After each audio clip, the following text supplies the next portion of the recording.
Conexões Energéticas.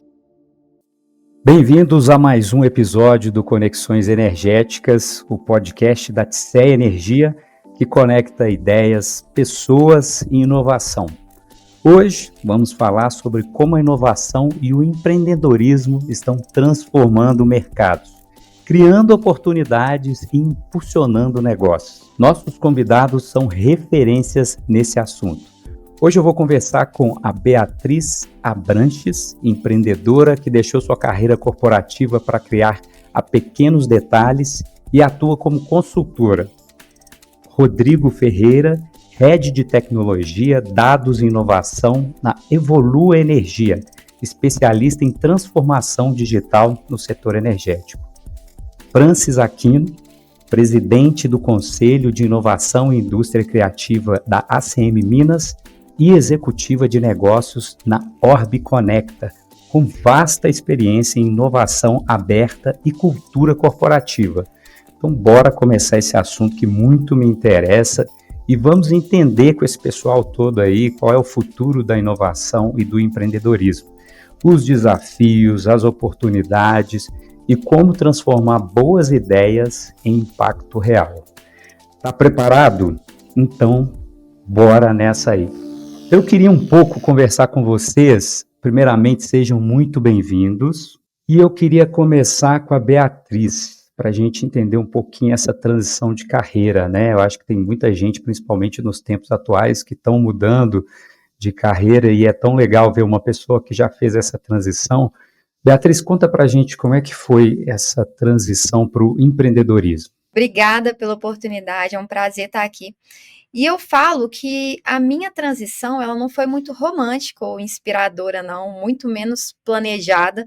Ela aconteceu. Eu já atuava há mais de 10 anos no setor de energia também, amava muito aquele ambiente corporativo, eu não me vi em outra realidade. Então, no final de 2018, eu estava me dedicando a concluir uma especialização na área de compliance, que ia agregar muito na minha carreira naquele contexto. Não se falava sobre isso aqui em BH ainda. Acho que eu fiz parte da primeira turma da FGV desse curso.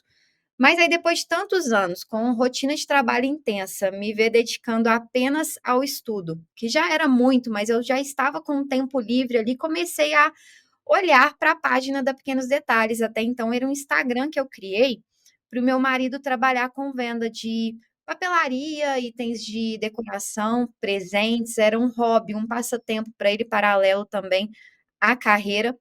E nesse momento eu comecei a me deparar com métricas, estratégias de tráfego, experiência do cliente, relacionamento, vendas, e eu fui me encantando por esse universo. Eu consegui perceber ali um novo desafio. Isso me move bastante, eu acho que é uma característica do empreendedor também, essa busca por desafios. A gente pode dizer que foi um caminho sem volta, não foi paixão à primeira vista, então foi uma transição natural. A Pequenos Detalhes hoje é o meu xodó, ela me possibilitou e me possibilita muitos aprendizados, conquistas. Foi uma transição muito tranquila. Claro que toda a minha experiência no corporativo, a formação em administração contribuiu muito para a minha jornada nesse novo ambiente. É como se tudo já tivesse acontecendo com esse objetivo. E empreender é isso mesmo, né? Identificar essas oportunidades, aproveitá-las, e é isso que eu venho fazendo dia após dia. Bacana. É uma somatória de conhecimento, né? E aí a vida também vai dando os caminhos para a gente. E se você pega essa bagagem toda que você vem construindo e aplica nas oportunidades, você acaba transformando o seu destino, né? O seu caminho. Exatamente. Muito legal. Inclusive, vou entrar lá depois no Pequenos Detalhes. Tem um site, é isso? Por favor, acesse o nosso site. A Pequenos Detalhes, ela começou como uma loja de presentes, decoração. Ela tinha um leque imenso de produtos, uma variedade muito grande. E na pandemia a gente mudou e hoje voltada à papelaria, então com um produto exclusivo, que é o nosso planner modular, bem interessante, muito legal. Depois acessa lá para conhecer, pequenosdetalhes.shop. Muito legal. Vamos conhecer. E aí, mudando um pouco, trazendo esse empreendedorismo para o setor de energia, né? Falando aqui de TSEA. Rodrigo, conta para a gente aí como que a tecnologia e os dados estão revolucionando o setor da energia. Olá, Fernando. Olá, pessoal. Bom, primeiro, obrigado pelo convite aqui, parabenizo também a TCEA pela iniciativa desse podcast tão importante para o ecossistema aqui. E vamos nessa, né? Contribuir aí com todo o ecossistema bem representado aqui nesse podcast. Respondendo sua pergunta, Fernando, a energia sempre permeou ali os temas de tecnologia e dados, né? Se a gente fizer uma retrospectiva rápida aqui ao longo dos anos, a gente começa a perceber que desde a Revolução Industrial, quando a gente teve ali a substituição das fontes de energia, a criação do motor a combustão, a energia já estava presente ali. Logo depois, no século XX, a gente teve as lâmpadas, toda a parte de rede de distribuição elétrica ali, com os transformadores, possibilitando que essa energia fosse transportada, né, com maior eficiência. Nos últimos 50 anos, aí, a gente vê uma abrangência maior das fontes de renováveis, principalmente olhando para solar e eólica, que é onde eu tenho atuado nos últimos 5 anos aqui, nessa democratização dessa energia mais limpa e sustentável. E aí, quando a gente olha dos anos 2000 para cá, toda essa energia solar, de forma distribuída, como a gente vem trabalhando, tem uma combinação de tecnologia e dados para viabilizar ela. Então, eu acredito que grande parte da revolução do setor está baseado nessa combinação de dados, tecnologia, para uma integração com maior eficiência dessas fontes renováveis, que são intermitentes, né? A gente, em alguns cenários aqui, poderia falar também de armazenamento, que está em alta com eletromobilidade. E aí, acho que a gente tem também cenários aqui onde o cliente está mais exigente, saindo de um mercado cativo, e aí ele está demandando produtos diferenciados nesse setor de energia.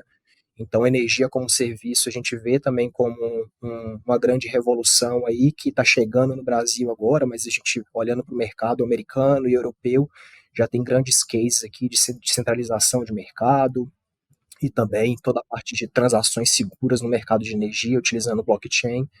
Acho que se eu fosse destacar 2 pontos aqui, seriam esses aí em relação à tecnologia e dados na revolução do mercado. Muito bacana. Eu tenho visto bastante fazenda de energia solar, né? Parece que está tendo é isso que você disse, são vários formatos aí, o consumidor também exigindo um controle, né, da qualidade, enfim, de tudo isso, que para chegar nele de uma forma mais eficiente. Mas eu queria entender como é que você chegou a fazer essa função que você exerce hoje, como é que foi a sua trajetória aí? Legal. Contando um pouquinho da minha história, no setor de energia começou bem cedo. Eu acho que me apaixonei e permaneci nela. Afinal, é algo essencial na vida das pessoas, né? Já são 13 anos no setor aí, passei por 2 grandes distribuidoras de energia, que são as empresas que entregam energia ao consumidor final, por áreas de expansão, manutenção, engenharia e tecnologia. Mas nos últimos 5 anos, como eu disse, tenho atuado com geração distribuída e mercado livre, que a geração distribuída, como você disse, é bem conhecida pelas fazendas energéticas que você vê aí ao longo das estradas. É um modelo de negócio onde a geração ocorre ali, empresas como a Evolua, onde eu atuo hoje como head de produtos, tecnologia, dados e inovação, fazem toda a operação dessa usina, utilizando as redes de distribuição para levar energia até o consumidor final, e a gente consegue possibilitar a qualquer cliente, desde uma pequena residência até um comércio ou indústria, um desconto na conta de energia, consumindo energia mais limpa, de fonte solar e sustentável. Então, é um negócio altamente atrativo para o cliente final e também altamente benéfico para a sociedade. E aí, quem não conhece os modelos ainda, deixo aqui o site da Evolua, www.evoluenergia.com.br, para dar uma olhada e, se tiver interesse, com certeza vai fazer a contratação totalmente digital com a gente. Ótimo, muito obrigado. E Francis, queria saber de você aí como você vê a inovação aberta, né, transformando os negócios. E conta para a gente também a sua carreira, como é que você chegou a trabalhar com empreendedorismo e inovação. Bom, primeiro prazer estar aqui, né, com vocês 3, Rodrigo, Fernando e Beatriz, ouvindo um pouco da jornada de vocês. A gente começa também a voltar para a nossa própria jornada, né, não só na inovação, mas também na questão de transição de carreira. Então, assim, indo mais pela última pergunta e depois completando aí para a primeira, que é o objetivo de hoje, né, falar de inovação aberta. Gente, eu fiz TI, na época era processamento de dados, e desenvolvia aí numa linguagem de programação, que é você vê de tudo, né? Um Pascal, um Fortran, um C++, um COBOL, um Clipper, e fui para o jornalismo. E aí eu achei um professor que chama João de Castro, ele trabalhava no portal do UOL na época, e ele ministrou uma matéria de jornalismo digital. Aí eu vi com a cabeça, né, de quem desenvolve sistemas, tipo assim, gente, enxerguei um futuro aqui. E isso permeou toda a minha jornada. Eu passei por 8 organizações, né, empresas também que são indústrias, empresas de serviços, no setor de telecomunicações eu fiquei praticamente uns 8 anos somando as empresas onde eu passei, e entendendo que e muito tem a ver com essa questão da inovação corporativa, né?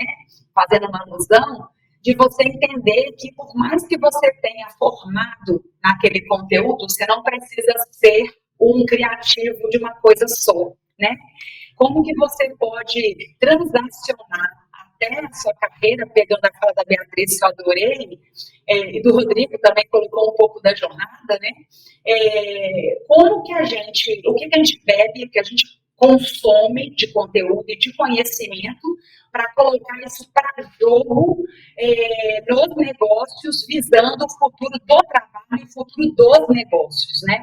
Então, aproveito essa introdução aqui para, junto com os meus colegas, provocar você que está meio perdido. A gente escuta isso muito, tá? Eu estou perdido na minha carreira. Gente, quem não está perdido hoje, começa a se preocupar. Porque hoje a gente está num momento de mudança, né, de várias jornadas. A gente tem o FMG colocando outros, acho que foram 3 cursos novos, né, no último Enem que teve, no último vestibular, e você tem instituições que tirou completamente todas as engenharias, por exemplo, né? Enfim, estamos em momentos de transição, numa jornada onde a gente ressignifica nossa função, nossa criatividade, nosso pensamento analítico e qual a nossa contribuição dentro de uma organização. Isso tem a ver um pouco do que a gente vai discutir aqui, né? O Rodrigo trouxe bem essa jornada da inovação no segmento de energia desde os primórdios, né? E hoje, como o foco está crítico na sustentabilidade, quando o cliente está exigente sobre responsabilidade, né? Então, de maneira bem prática, assim, para a gente seguir aprofundar nesse papo, a cultura de transformação para inovação, ela existe dentro das organizações. Só que, por muito tempo, ela ficou, em muitas delas, adormecida.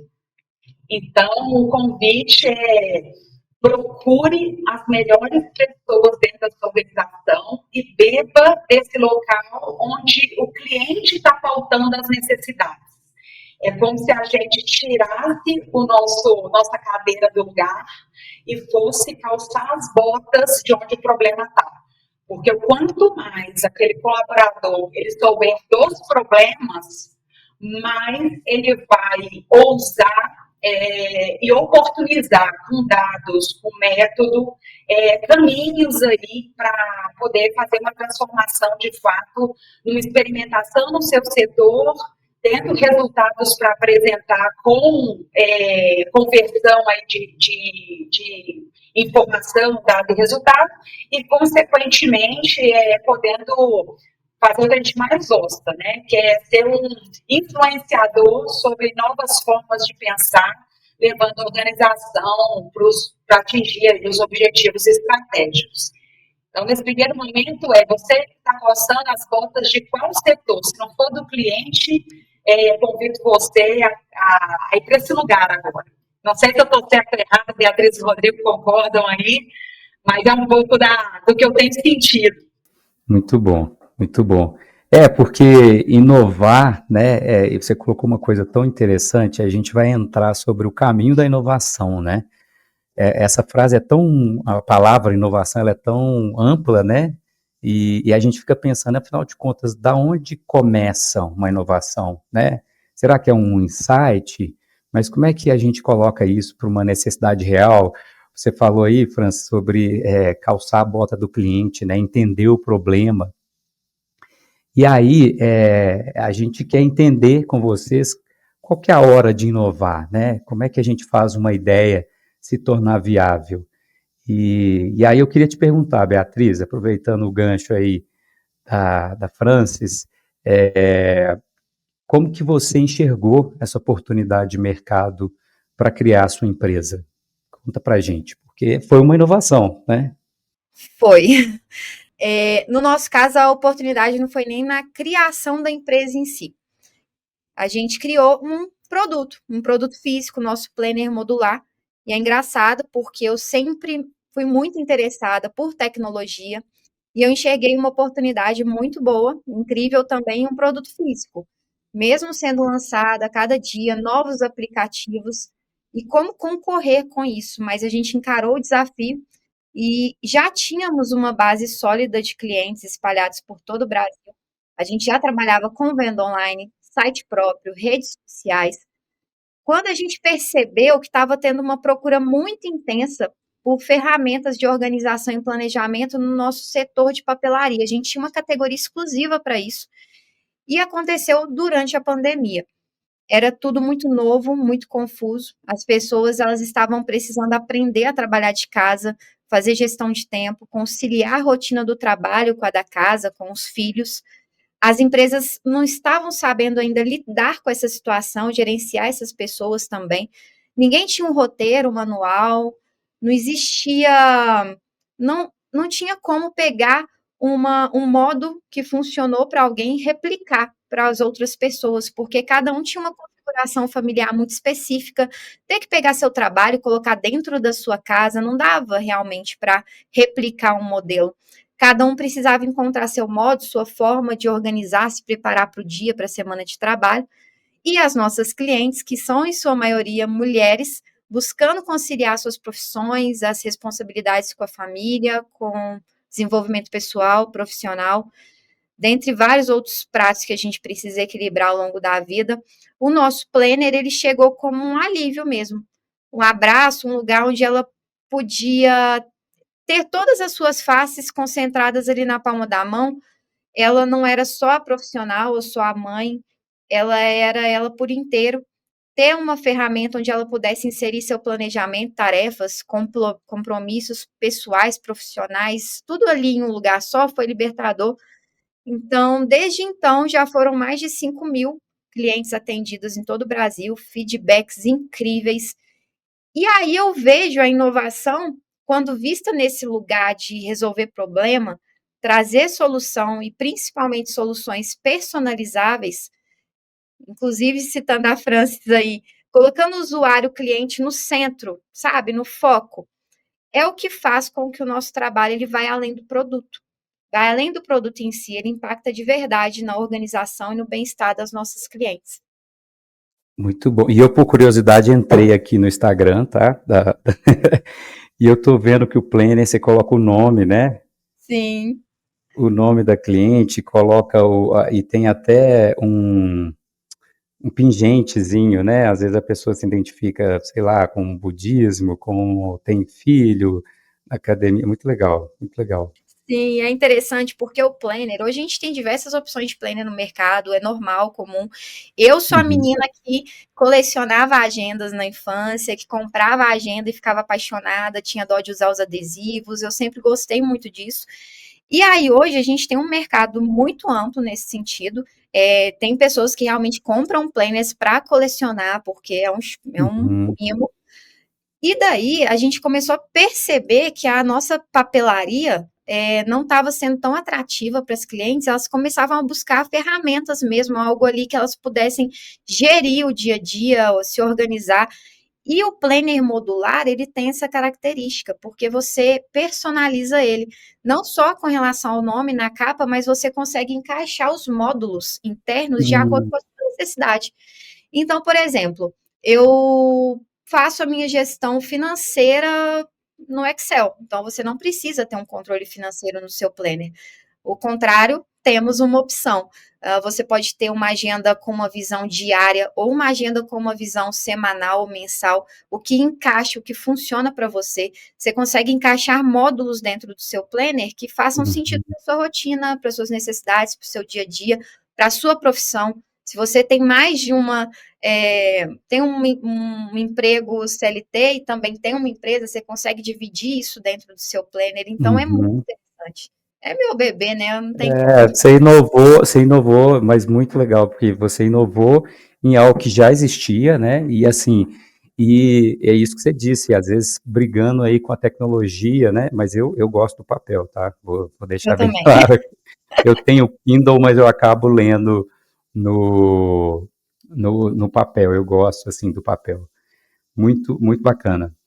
Vou aproveitar aqui, Rodrigo, e essa questão que a Beatriz, né, colocou, ela foi lá, percebeu no mercado essa necessidade, né, de um planner com os módulos, personalizado, atendendo ao cliente.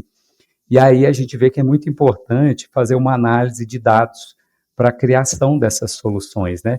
Mas a gente queria entender no setor energético, como é que vocês trabalham com isso, o levantamento de dados, enfim, para criar essas soluções? Fernando, ouvindo a Beatriz falar aqui, eu lembrei de um livro que eu gosto muito, do Steven Johnson, chama De Onde Vêm as Boas Ideias. Basicamente, ele defende ali que elas não surgem de maneira isolada nem repentina, e também que são resultado de interações complexas em ambientes específicos. Eu acho que o exemplo da Beatriz aqui é fantástico, e eu vou pegar dos 7 padrões que ele coloca ali, 3 para a gente explorar aqui. O primeiro que ele coloca que é um padrão comum de inovação são as conexões e redes. A gente precisa de diversidade de ideias, que elas se conectem e que haja colaboração e compartilhamento de informações. O segundo está muito relacionado a isso, é a diversidade. A gente precisa explorar novas ideias em ambientes novos para trazer conhecimentos diferentes que podem contribuir com o nosso problema, com a nossa realidade. Aí, pegando a Francis aqui como exemplo, ela atua aí em um hub de inovação que eu conheço bem. Ali tem um alto potencial de oxigenação de ideias, porque são empresas de vários segmentos, e está muito relacionado a isso aqui, conexão e diversidade. E aí, pegando o exemplo da Beatriz, o terceiro item que eu queria trazer do livro é o possível adjacente. A Beatriz ali já tinha todo o conhecimento de agendas, era uma fã disso, pensou em um produto físico, trabalhou em um planner modular, que é basicamente ali uma combinação de alimentos que já estavam disponíveis e que ela fez uma próxima etapa viável dentro do possível adjacente. E aí, trazendo para a realidade de energia aqui, para ser talvez mais palpável, né? Os dados, ele tem um papel muito importante nisso. Eles são um mapa do possível adjacente, onde a gente consegue identificar ali alguns padrões de consumo, oportunidades de inovação em cima de algum problema que o cliente final esteja vivendo. E aí, quanto mais dado a gente tiver, mais análises complexas a gente vai conseguir fazer para criar essas conexões inéditas e entregar algo novo, que é o que a gente chama de inovação no final do dia. Aqui na Evolu a gente tem uma análise de dados praticamente hora a hora em relação aos padrões de consumo dos nossos clientes e em relação à geração das nossas usinas. No final do dia eu tenho que fazer um balanceamento dessas duas informações para me ter uma entrega de energia da melhor forma possível para o cliente final. Então, o dado o tempo todo está sendo avaliado nesse cenário aqui. E tecnologia, tendo esse possível adjacente, tem um papel muito importante que é de criar novas ferramentas para viabilizar essa inovação. Então, ela conecta muitas vezes as ideias, os indivíduos, de formas inéditas, e a gente tem N exemplos disso. A internet foi um possibilitador da gente estar se comunicando agora aqui, cada um em um local do Brasil, do mundo. A IA está chegando muito forte para ter uma série de oportunidades de otimização de trabalhos humanos, mas também de facilidades para toda a sociedade. E aí, olhando para a energia, como eu comentei já, os transformadores de energia, até uma área de atuação aqui da TCEA, foram um grande revolucionador de tudo isso, que possibilitou transformar a energia em baixa, média, alta tensão e fazer toda essa transferência dessa energia de forma eficiente. Então, em resumo, tecnologia e dados andam juntas aí para acelerar boas ideias e colocá-las em prática. Muito bom. E não por acaso tem a LGPD aí, né? Porque dado sem dúvida, é ouro hoje em dia, né? É um ativo, né, da empresa, que através dele você consegue trabalhar o seu cliente, criar, inovar, isso é muito importante. Bom, queria perguntar para você, Francis, como que a inovação aberta e a colaboração entre as startups e as grandes empresas aceleram as mudanças. Eu queria fazer um parêntese sobre essa pergunta, porque eu vi um trabalho na UFMG que era de uma parceria público-privada, né? Então, os estudantes, né, os acadêmicos acabam criando ideias, né? Mas às vezes não tem o recurso, então vem as empresas e fazem essa parceria para viabilizar a ideia da pesquisa, né? E eu acho interessante, às vezes, a startup tem essa cabeça mais criativa, né, acelerada, e essa junção com as empresas maiores, eu acho que pode dar algo bem bom aí. Conta pra gente. Bom, esse papo é um papo importante, né? Quando a gente fala de inovação aberta, a gente não acha que ela transforma negócios, né? A gente tem certeza. E isso é feito de diversas maneiras. Uma delas você citou aí, né? Bom, eu estava na Fundep, que é uma fundação de desenvolvimento da pesquisa, que atende 37 institutos de ciência e tecnologia pelo país. Lá eu pude contribuir nos projetos, inclusive da Covid, da vacina brasileira, junto ao CT Vacinas, né? E atraindo recursos, né, para soluções. É interessante trazer esse dado para a gente se inspirar, porque uma coisa que a Beatriz trouxe, ela falou de uma inovação incremental, né? E o quanto que ela, que bacana ouvir a Beatriz, o quanto que ela evoluiu, trouxe inovação para o processo dela. E melhoria de processo, olha para o processo dita se o seu movimento ele está propício ou não à inovação, tá?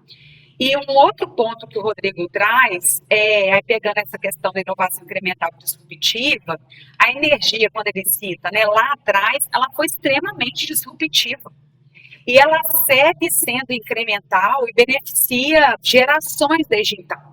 Bom, voltando para o caso da Fundeb e CT Vacinas e a vacina brasileira, olha só, a gente tinha um momento de caos, né, de crise, né, no auge da pandemia.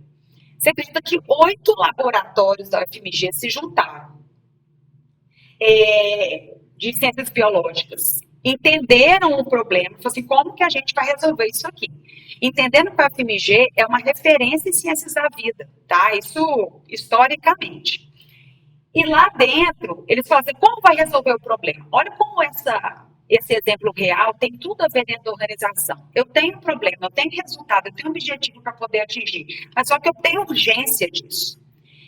E aí, lá na Fundep, a gente, com o time, falou assim, não, como que a gente vai ajudar também? Porque a gente era a parte de gestão das pesquisas, né? Então, a gente organizou uma landing page, lembrando a Beatriz contando aí das plataformas, a gente criou uma landing page com a equipe de TI, assim, de uma hora para outra, assim, foi de um dia para outro, literalmente.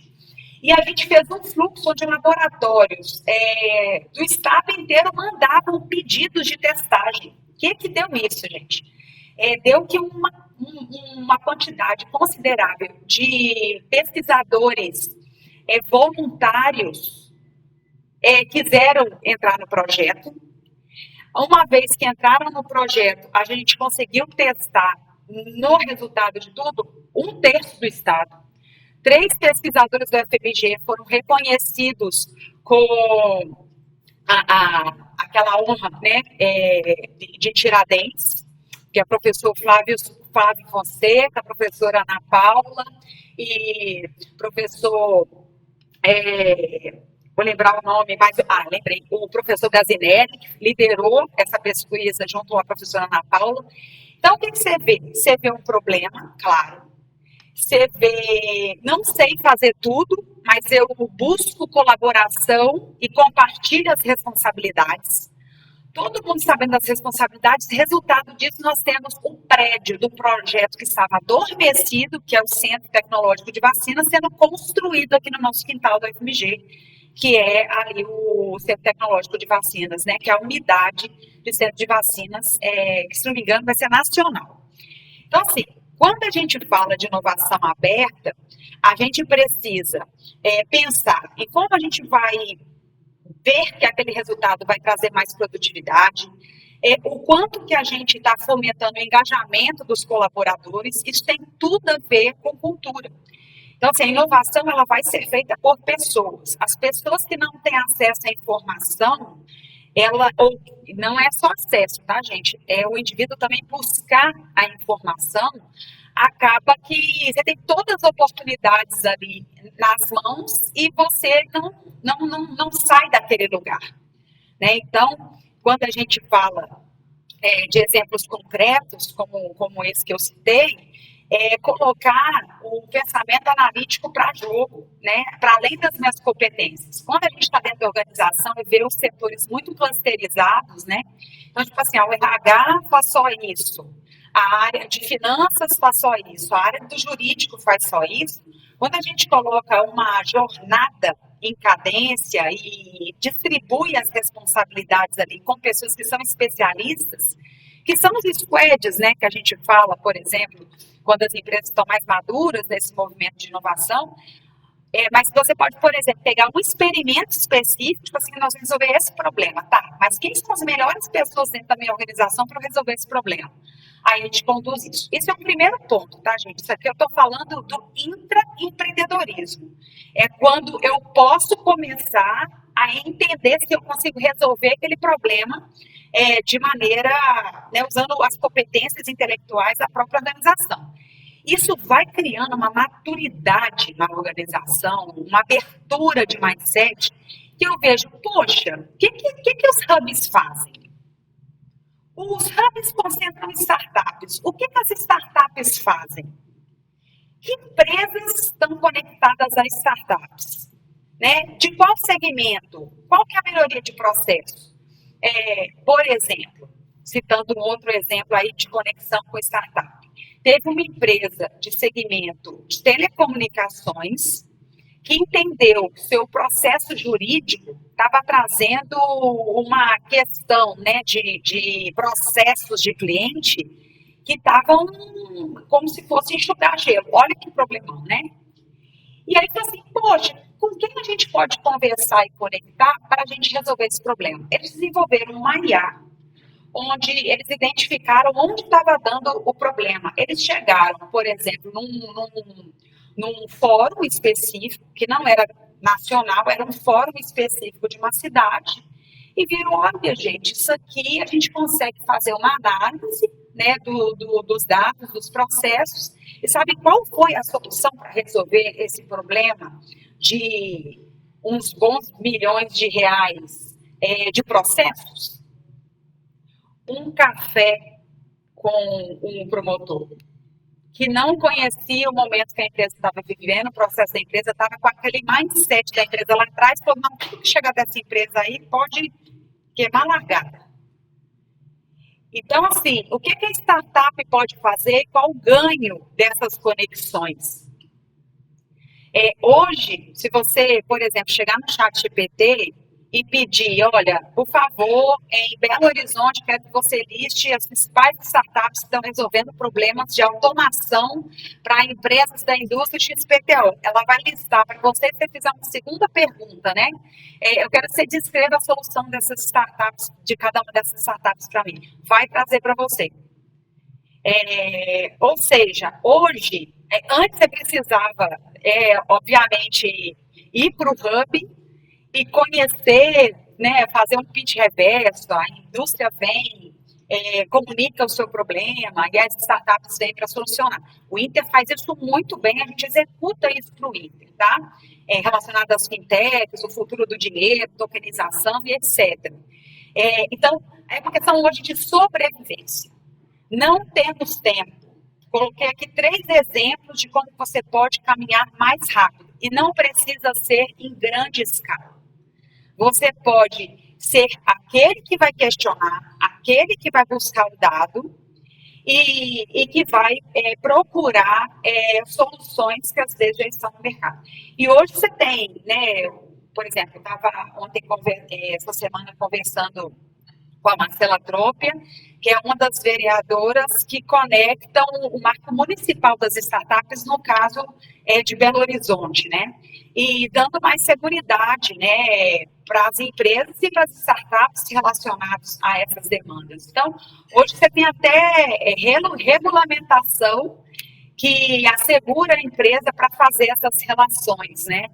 Então, hoje eu diria que você pode estar perdendo dinheiro e produtividade ao não buscar uma startup first para resolver suas dores, seus problemas, às vezes no squad dentro da sua organização ou da sua diretoria, por exemplo.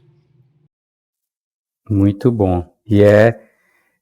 Isso é importante destacar, às vezes, cultura de Minas, né? Que o pessoal fica muito interno, e é isso que você falou, tá perdendo a oportunidade, às vezes, de construir saídas mais rápidas e eficientes até para a economia, né? Eu acho que é importante. Eu queria falar, aproveitando que a Francis falou aí de desafios, né? A gente sabe que inovar é difícil, não é uma coisa tão fácil, né? Existem os processos, tem estudo, mas eu queria que cada um de vocês contasse sobre um desafio que vivenciou aí dentro do mercado que vocês trabalham. E se foi superado, né? O que vocês fizeram para superar esse desafio? Rodrigo, dá a dica aí para a gente. Legal, Fernando. Bom, setor de energia são vários, né? Daria para citar N aqui. E inovação é isso, é resolver problema. E acho que IA, Big Data, que são os temas que a gente está tratando aqui, são ferramentas que têm ajudado bastante a gente. Vou trazer aqui, acho que como destaque, o desafio de regulamentação e padronização que a gente vive no Brasil, né? O setor de energia é altamente regulado, e muitas vezes a tecnologia, a inovação avança mais rápido do que as leis, as regulamentações. A Evolua atua hoje em 8 áreas de concessão diferentes, então, para a gente entregar a energia para os nossos clientes, a gente usa a rede de distribuição ali das distribuidoras, e assim, tem uma dificuldade grande de padronização de informações e de obtenção das informações do cliente de consumo para a gente viabilizar o negócio. Então, acho que tem todo um trabalho evolutivo que vem sendo feito no Brasil, as agências reguladoras têm evoluído nesse sentido, e aí a gente tem usado muito IA para monitorar essas mudanças regulatórias, garantir que tudo está dentro das normas. Existem também sandbox regulatórios, que são ambientes regulados ali, onde a gente pode fazer novos testes. Existem uma série de sandbox aí disponíveis no momento que a gente está acompanhando para a evolução do mercado. E aí, pegando um pouco de gancho também do que a Beatriz e a Francis falou, tem toda uma questão de mercado e mudança cultural. Esse mercado de democratização de energia ainda não é algo entendível por todos, então tem toda uma educação de mercado mesmo que a gente precisa fazer e explicar para o cliente, para todos os interessados, em um mercado que ainda é cativo e tem muita resistência, né? Então, acho que utilizando dados aí a gente consegue personalizar melhor as formas de consumo do cliente, fazer ofertas mais atrativas. E na parte de atendimento, sem dúvida, o uso de inteligência artificial tem proporcionado aí um suporte mais automatizado e uma fidelização maior do cliente nesse produto novo. Francis, e aí, quais são esses desafios? Você falou um pouco aí na outra resposta sobre essa cultura organizacional, né, e a importância para o sucesso desses novos projetos. Você acha que isso aí é um grande gargalo aí para o pessoal? Nossa, adorei a fala, e principalmente a do Rodrigo, que fala de educação de mercado do segmento de energia, né? A gente teve aqui, e a gente atende, né, o mercado de energia aqui pelo Orb Conecta, em Belo Horizonte, e a gente sente exatamente isso. É quase um trabalho de porta em porta, assim, para né, desenvolver esse mercado, mas que é o futuro, né? Então, por isso que quem começa primeiro bebe água limpa, e aí parabenizar aí o Rodrigo e a empresa que ele está nessa busca, porque é sobre isso, né? A gente que está olhando sempre tendência e futuro, a gente sabe uma hora isso aqui vai virar e a gente vai estar preparado, né? É sobre isso. Mas inovação, aqui tem um mantra, né, da forma como a gente entende inovação. Inovação é geração de nota fiscal. Então, você pode estar fazendo as experimentações, mas você tem que ter um objetivo ali de negócio, indicador, que vai tracionar isso. Senão, como é que você vai defender isso, né, numa reunião executiva, por exemplo?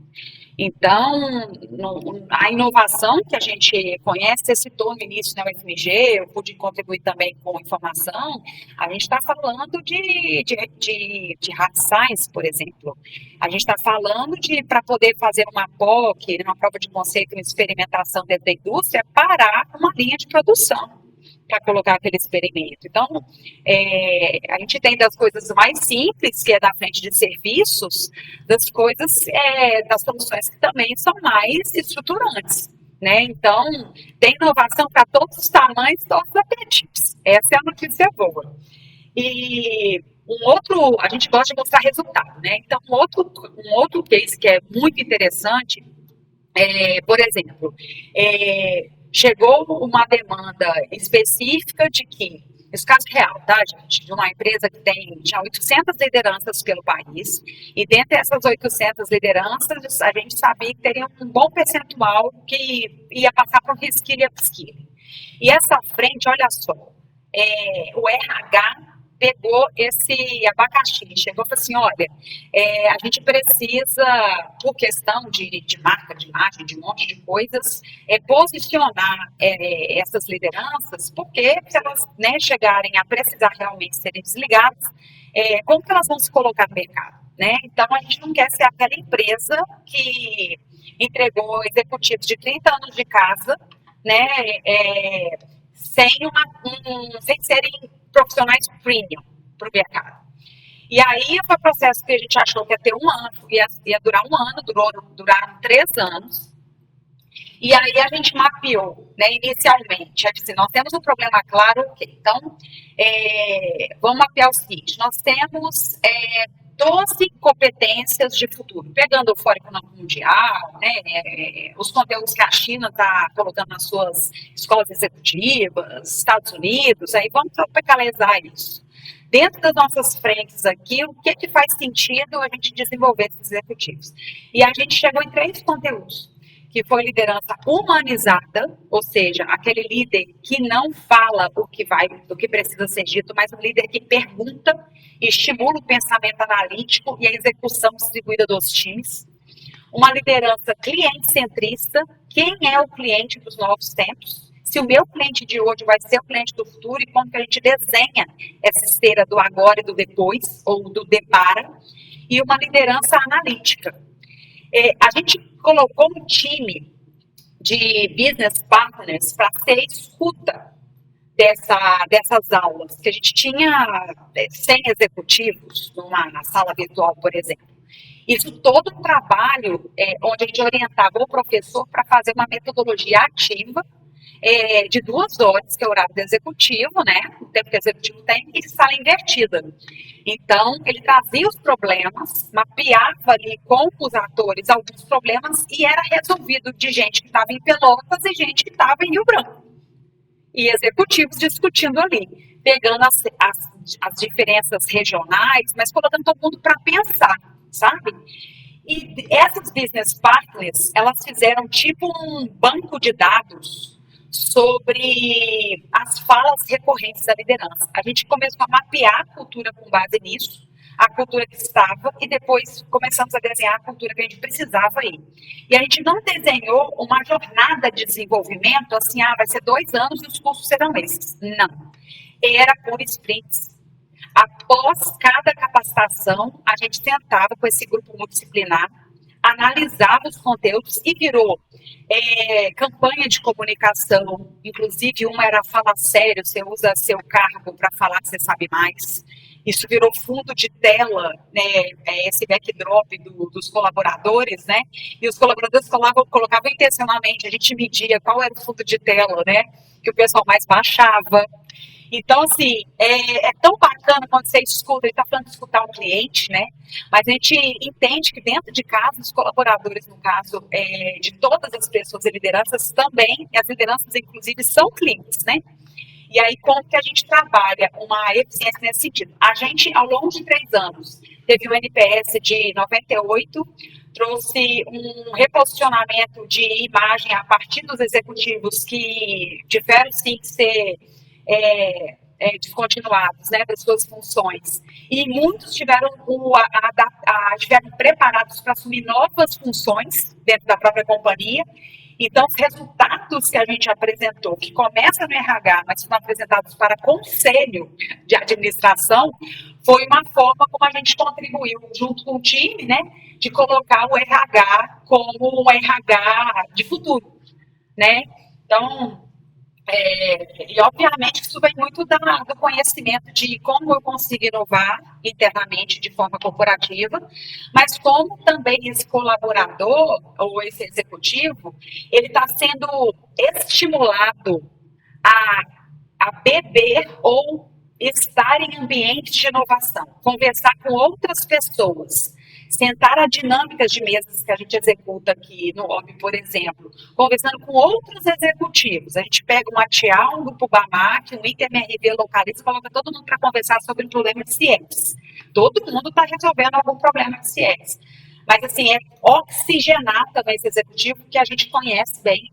Quando está dentro de um desafio dentro da organização, é muito difícil sair de lá.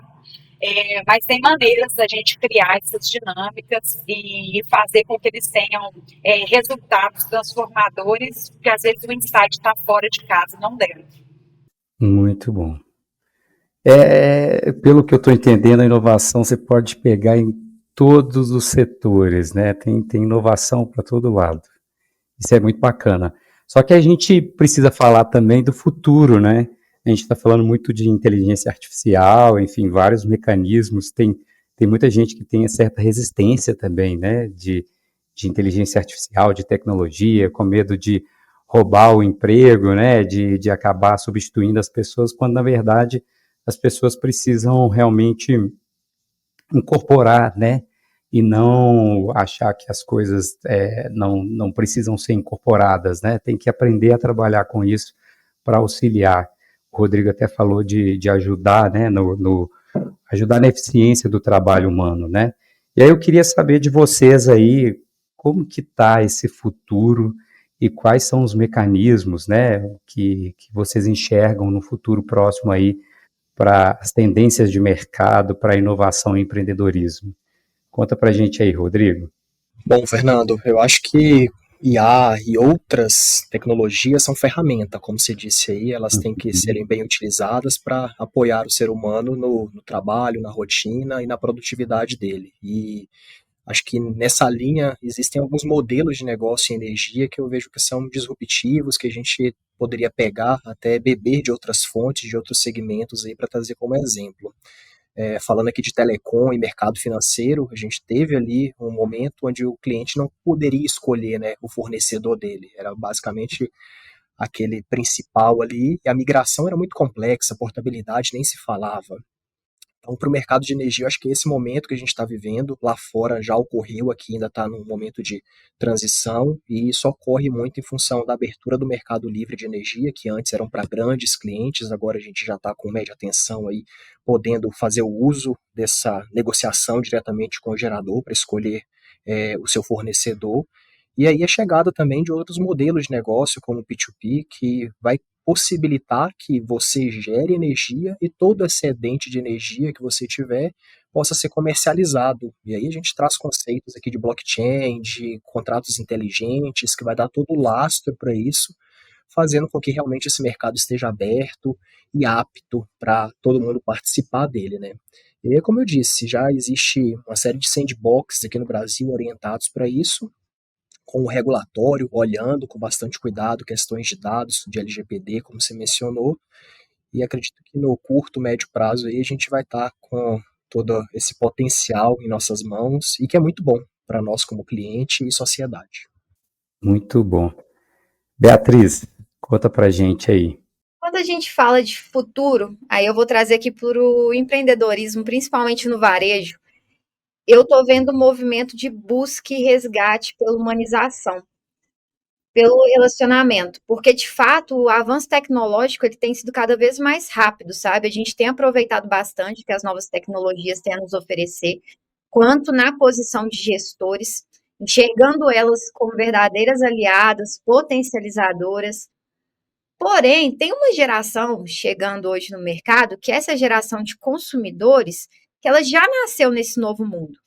Enquanto nós vivenciamos a transição para o digital ao longo do tempo, para eles essa tecnologia ela não é uma novidade, sabe? Uma adaptação, ela é normal, é o normal.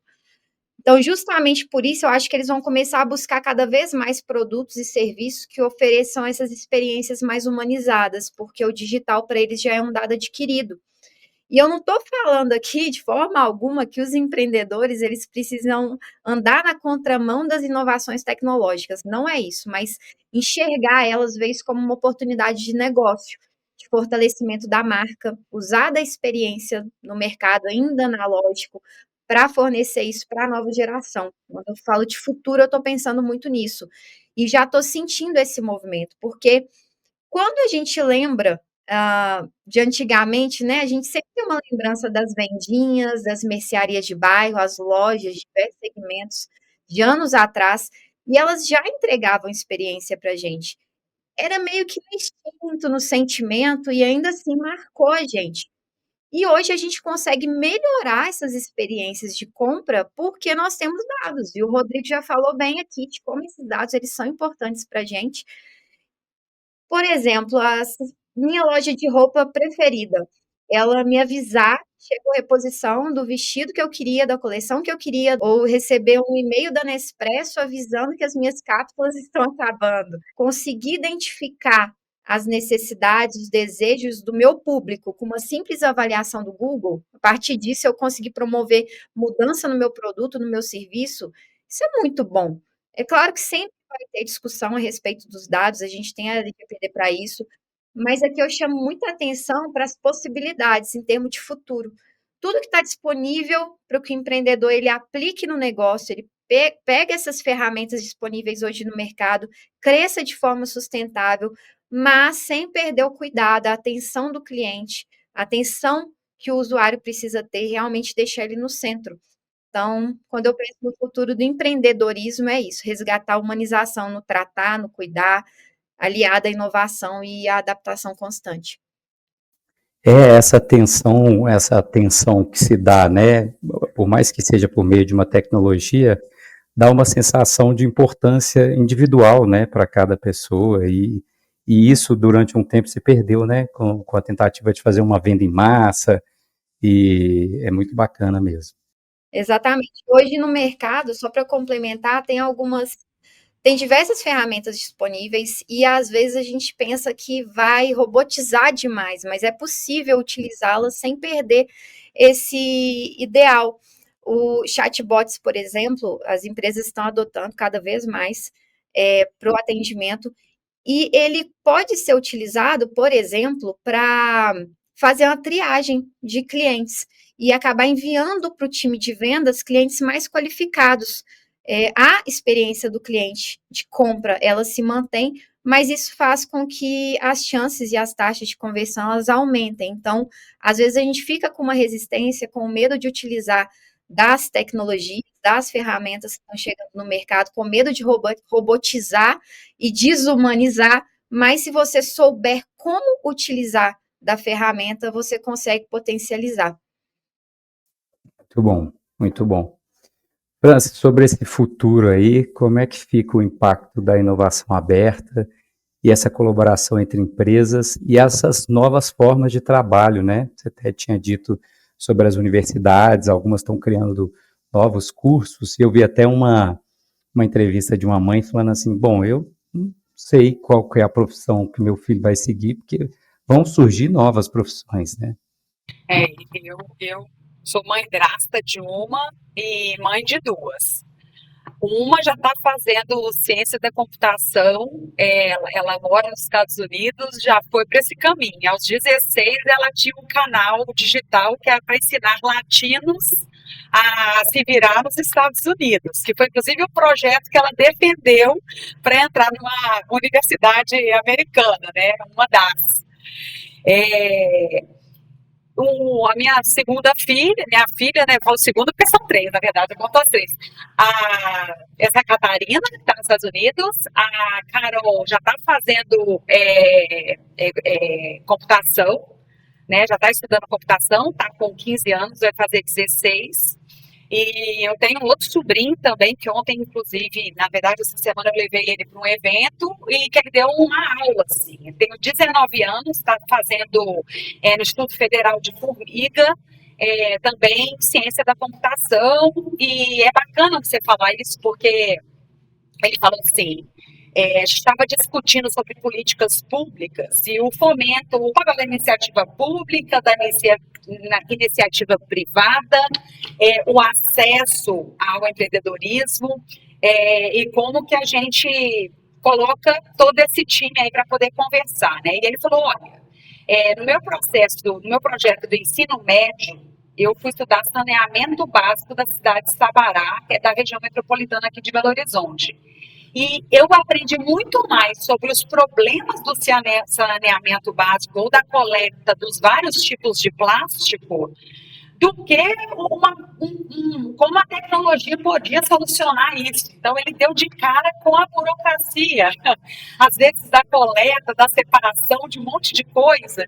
E o que é bacana, assim, é a gente não fazer com que essas pessoas que vão ocupar os lugares de poder num curto período de tempo, não desanimem, sabe? Um dos assuntos que a gente estava tratando também, a gente lida muito com diversidade de gerações, né? A gente tem no nosso ecossistema aqui 8 gerações distintas,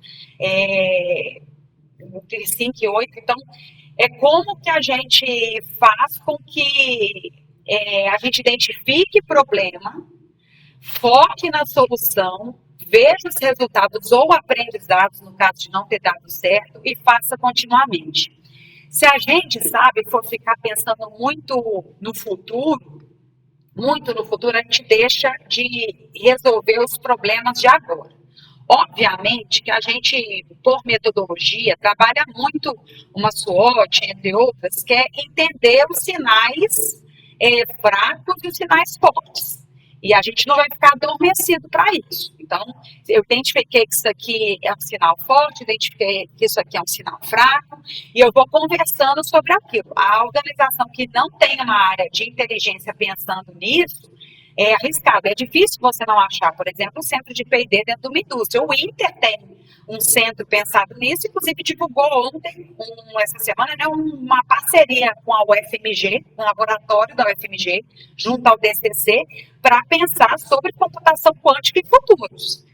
Então, olhando assim para o futuro da inovação aberta, eu acho que o presente da inovação aberta é uma sobrevivência de antecipar futuros, antecipar cenários para que essa empresa permaneça. E nós temos casos de empresas que são centenárias. Eu falei assim, nossa, dá vontade de contar histórias de inovação ao longo, né, da jornada de 100 anos dessas empresas. E umas até toparam contar. E quando a gente olha para frente, estar atento a esses sinais e antecipando. Agora, é fato, e tem uma fala aqui, um executivo que é do nosso ecossistema, que é o CTO da MRV, o Reinaldo Siman, ele tem 2 falas que eu acho incríveis, assim.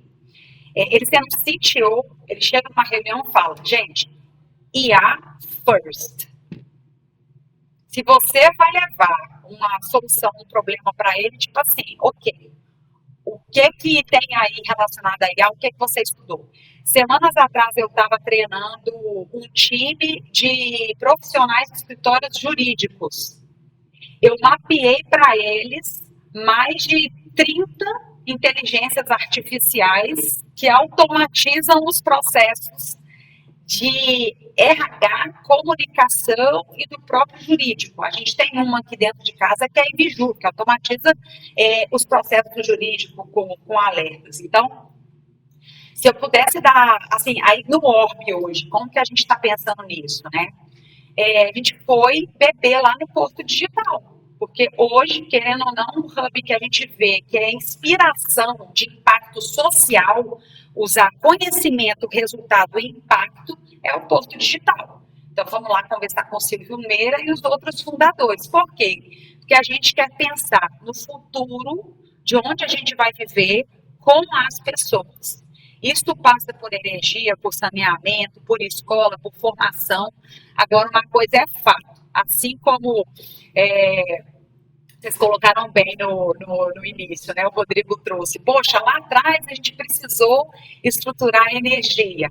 Agora não tem como você não ter um pensamento computacional. Eu não estou falando para você programar, mas eu estou falando que vai ficar cada vez mais difícil você sentar numa mesa de decisão se você não souber como funciona uma visão computacional, porque isso vai te impactar na análise de dados, a velocidade da análise de dados e cruzamento desses dados. E aí, quem fizer isso mais rápido, tiver um time performando melhor nisso, vai sair na frente. Então, tem uma visão aí de pensamento analítico e pensamento computacional com inteligência ampliada, que é outra fala do Reinaldo que eu adoro, é o IA com inteligência ampliada, que traz o que a Beatriz contribuiu, né, dessas humanidades, mas usando o melhor da tecnologia para serviço e para tomada de decisão, forçando com que o humano possa ser o mais criativo e o mais humano possível nas suas decisões. Uhum. Muito bom, muito bom. Ó, para você que está ouvindo esse podcast, escuta de novo e vai anotando, viu? Só tem fera aqui. Bom, vamos então para a dica prática, né? De quem quer empreender, quem quer inovar. E eu queria entender para vocês, assim, entender de vocês, na verdade, talvez nesse início, né? Desse trabalho que vocês vêm fazendo, o que vocês gostariam de ter ouvido lá no começo, para quem quer inovar, empreender? Assim, uma dica, né? Beatriz. É desenvolver a resiliência, porque é uma qualidade que o empreendedor ele desenvolve ao longo do percurso, sabe? Eu acho que sortudo é o que chega pronto. Eu tinha um gestor onde eu trabalhava, ele me falava que ele me dava sempre o exemplo de concluir a construção do avião em pleno voo. E eu acho que é um pouco isso, a resiliência, sabe? Você conseguir desenvolver essa qualidade, essa habilidade ao longo do percurso. Você vai cometer erros, como qualquer outra área da vida, mas quanto mais rápido a gente consegue voltar, é melhor. E com o tempo isso vai ficando mais natural, esse bate e volta. Então, se adaptar, se atualizar, não ter medo se precisar mudar o trajeto completamente, usar do benefício de ser o próprio patrão para experimentar, flexibilizar, testar, errar, acertar também, porque a linha ela é muito tênue, a gente precisa entender que a resiliência, ela é, no final das contas, a capacidade de superar os obstáculos e não de resistir a eles, sabe? Então, aqui eu vou reforçar essa informação, que eu acho que resiliência é um ponto principal, um pilar principal para quem está buscando empreender, principalmente se for fazer transição de carreira. Legal, bacana. Rodrigo, aquela dica de ouro. Boa. Eu acho que é mais comportamento do que ferramental, indo até na contramão um pouco da minha cadeira atual, né? Acho que é muito importante que seja curioso e aberto, aquelas perguntas, e se eu fizer assim, por que não fazer daquele outro jeito? É muito importante observar os problemas, porque nenhuma inovação nasce se não tiver um problema a ser resolvido, e muitas vezes a experiência do usuário, a ineficiência de mercado está dando esse problema claramente, às vezes a gente está com os olhos ou ouvidos tampados para isso. Como eu já disse, conectar ideias também é muito importante, é um comportamento que muitas vezes é difícil no ambiente corporativo, de você olhar para um segmento do lado, outro setor, e tirar aquilo de proveito. É bem comum também na inovação o experimentar rápido, né? Acho que a gente tem que desapegar aquela ideia perfeita, fazer testes e colocar uma primeira versão para rodar, para ver se realmente funciona. Como a Beatriz falou, nem sempre essa primeira versão vai ser perfeita, você tem que ser resiliente para aprimorá-la, continuar desenvolvendo. E aí a ferramenta vem por último. Acho que usar ela a seu favor que é o grande diferencial.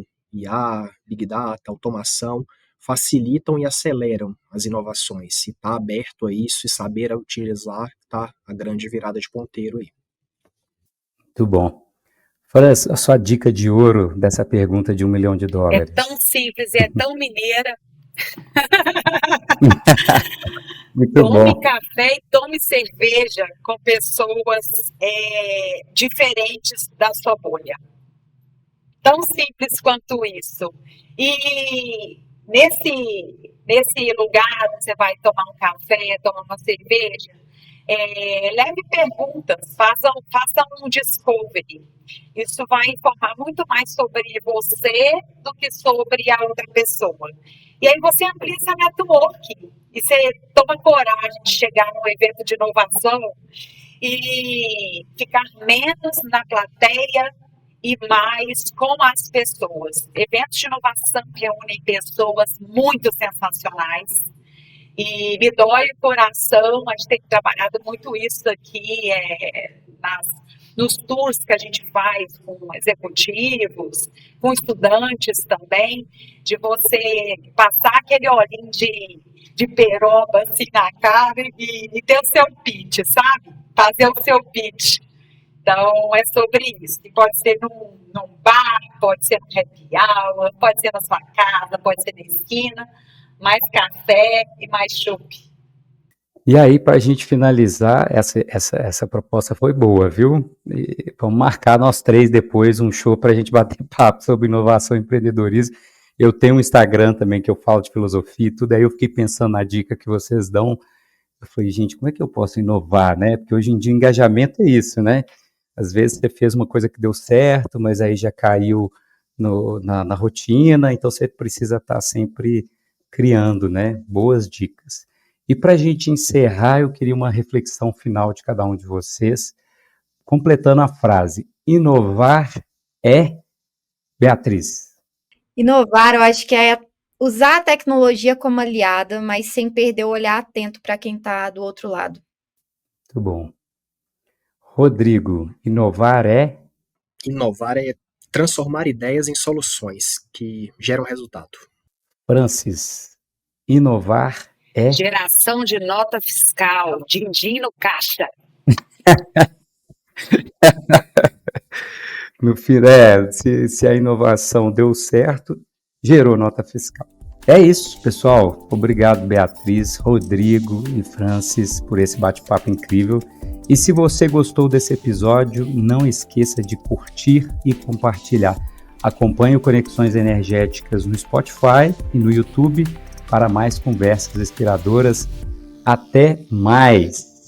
Você acabou de ouvir Conexões Energéticas, o podcast da TSEA Energia. Acompanhe quinzenalmente na sua plataforma de áudio favorita o nosso podcast com histórias que inspiram profissionais tomadores de opinião a partir de um bate-papo leve, descontraído e rico em conhecimento.